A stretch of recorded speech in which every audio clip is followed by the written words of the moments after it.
سلامونه نښېل احترامات ملګرو، هیله لرم تاسو به راته روغ جوړ وئ. نن ورځ ملګرو تاسو ته بیا هم په باینانس کې یو ریوارډ درښایم چې په دې ریوارډ کې تاسو کولی شئ چې $2 په وړیا ډول ترلاسه کړئ. نو ملګرو تاسو ته ما په خپل یوټیوب چینل کې ویډیو اپلوډ کړی دي، ځینې نورې ویډیو مې هم درته اپلوډ کړي چې په هغه ویډیو کې مې تاسو ته ښودلي دي چې په باینانس کې څنګه ریوارډونه ترلاسه کولی شو. تاسو به هغه ریوارډونه ترلاسه کړي هم وي.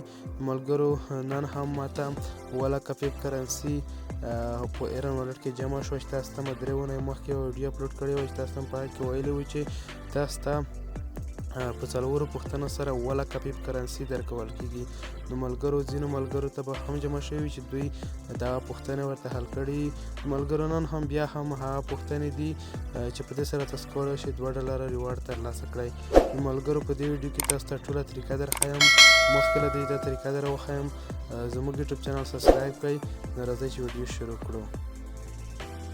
ملګرو تاسو به خپل باینانس ته راشئ، دلته په لرن ایرن باندې ورته کلیک وکړئ. دا چې کومه تاسو ته ښکاري په دې باندې به تاسو کلیک وکړئ. کله مو چې په دې باندې کلیک وکړو په دې کې ملګرو ما تاسو ته نورې ویډیو هم اپلوډ کړي دي. نو لاندې به راشئ ملګرو، دغه ریوارډ ورکوي نن. دغه ریوارډ باید تاسو نن دغه پوښتنه ورته حل کړئ چې تاسو ته دغه ریوارډ درکړي. دغه باندې به تاسو کلیک وکړئ. دلته به تاسو ته ملګرو په پاس ځای کې راځي سټارټ کوایز. په دې باندې به کلیک وکړئ. څه ډول چې زه پوښتنه درته ښایم په هغه ډول به تاسو پوښتنې حل کړئ. نو ملګرو دلته تاسو ته په نښه کوم په دې لاندې 4مه پوښتنه په دې کې ورته انتخاب کړئ. په دې کې به دغه 3مه پوښتنه بیا ورته انتخاب کړئ. په دې سوال کې دا به سبمیټ کړئ. په دې کې ملګرو بیا هم 3مه پوښتنه ورته انتخاب کړئ. په دې کې بیا ملګرو تاسو لومړۍ پوښتنه ورته انتخاب کړئ. ملګرو نوره وروسته نوره پوښتنې هم تاسو ته راځي. دې کې ملګرو تاسو بیا 2مه پوښتنه ورته انتخاب کړئ. له هغه وروسته ملګرو تاسو ته بیا لومړۍ پوښتنه باید تاسو ورته انتخاب کړئ. ملګرو له هغه وروسته تاسو باید 4مه پوښتنه ورته انتخاب کړئ. بیا هم ملګرو تاسو لومړۍ پوښتنه ورته انتخاب کړئ. بیا ملګرو تاسو 2مه پوښتنه ورته انتخاب کړئ.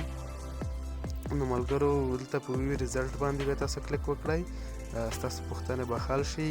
کله چې ملګرو دغه پوښتنې حل شوې تاسو ته به دغه ریوارډ 48 ساعته بعد درکړي. دلته په ریوارډ باندې کلیک وکړئ.